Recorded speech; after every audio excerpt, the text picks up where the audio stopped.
Day 7 of the Ukraine invasion, Moscow is getting desperate. It seems Russia is pushing for a swift end to this conflict. It wants to crush the Ukrainian forces. Just look at these pictures. In the last 24 hours, Russia has bombed a TV tower. It was a deadly explosion in the heart of Kiev. An explosion that put Ukrainian television stations off air. The disruption was temporary. The bombing did not stop after that, though. Here's what happened later. Close to Kiev, a Russian tank was moving through a quiet neighborhood. Someone was trying to capture a video. The Russian tank fired right at them.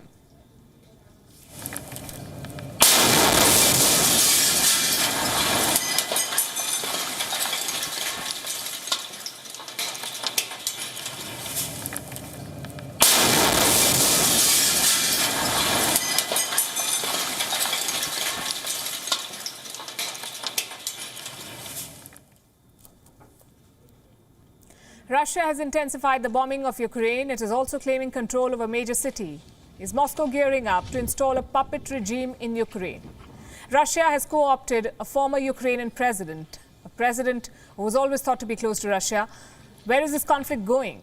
Let's begin with the very latest. Ukraine is bracing for a major escalation. The Russian military is getting more aggressive. Government buildings are now being targeted, especially in Kharkiv, which is Ukraine's second largest city, where an Indian student died yesterday.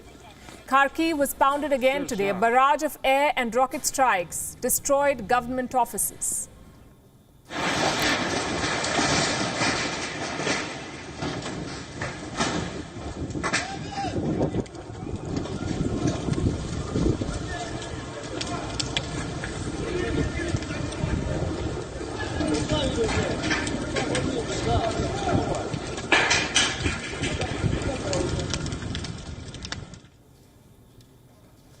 The fighting in Kharkiv is going to get worse. Russian paratroopers have landed in the city. The government of India made an urgent appeal today. All Indians have been asked to leave Kharkiv by 6 p.m. local time. We hope they made out safely. In the south, Russia has claimed control of Kherson. It is right next to Crimea.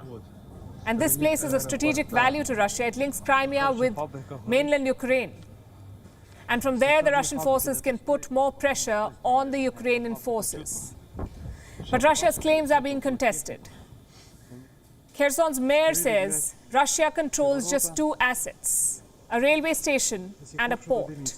The mayor put up a post on Facebook. It said, "We are still Ukraine, still firm." Ukraine's president, Volodymyr Zelensky, said Russia is trying to erase his country. It is beyond humanity. This rocket strike proves that for many people in Russia, our Kiev is absolutely foreign. They don't know a thing about our capital, about our history. But they all have orders to erase our history, erase our country, erase us all. The challenges for Zelensky are growing by the day. Can the Ukrainian state survive the Russian onslaught? Moscow's intent is becoming clear. This invasion is not just about taking territory. The Kremlin also wants to control Ukraine's government. How are they going to do that? By installing a pro-Russian leader. And Moscow is said to have identified the right candidate for this job, the former president of Ukraine, Viktor Yanukovych. Yanukovych is said to be in Minsk right now, the capital of Belarus. He was ousted in 2014, remember, after the violent Euromaidan protests. Yanukovych then fled to Russia. And now Russia plans to bring him back to Ukraine. Reports say Yanukovych is being prepared for a special operation. An attempt could be made to reinstall him as Ukraine's president.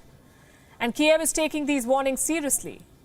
Just today, Ukraine claimed it gunned down a group of Chechen assassins. Kiev says they were plotting to kill Volodymyr Zelensky. And this comes on a day when Russia invited Ukrainian diplomats for another round of talks. They met for the first time on Monday, remember. Nothing came out of that meeting. Russia has made sweeping demands from Ukraine. Moscow wants Ukrainian troops to lay down their arms. It wants Ukraine to demilitarize. It's a tall ask for Kiev. Yesterday, Russian Foreign Minister Sergei Lavrov made an appearance at the United Nations Human Rights Council. But just before he began his speech, more than 100 diplomats from 40 countries staged a walkout.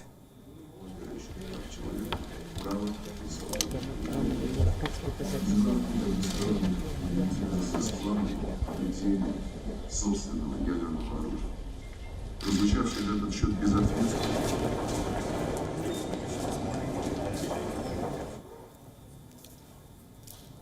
Outside, the diplomats rallied around the Ukrainian envoy to the United Nations Human Rights Council. The support is encouraging, but Ukrainians do realize that they have to arm themselves for the long haul. Kiev is expected to receive more missiles from the West, plus another consignment of Turkish drones. Russian forces are closing in on Kiev. The city's mayor says they're bracing for the offensive.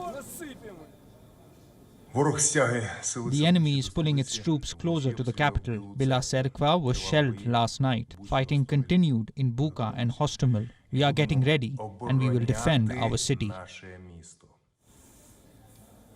Russia began this invasion a week ago. So far, Ukraine has managed to defend itself. But Kiev now faces a big challenge. Intense fighting is underway in 4 key cities, and the outcome of this war could be decided in these 4 cities. WION is now available in your country. Download the app now and get all the news on the move.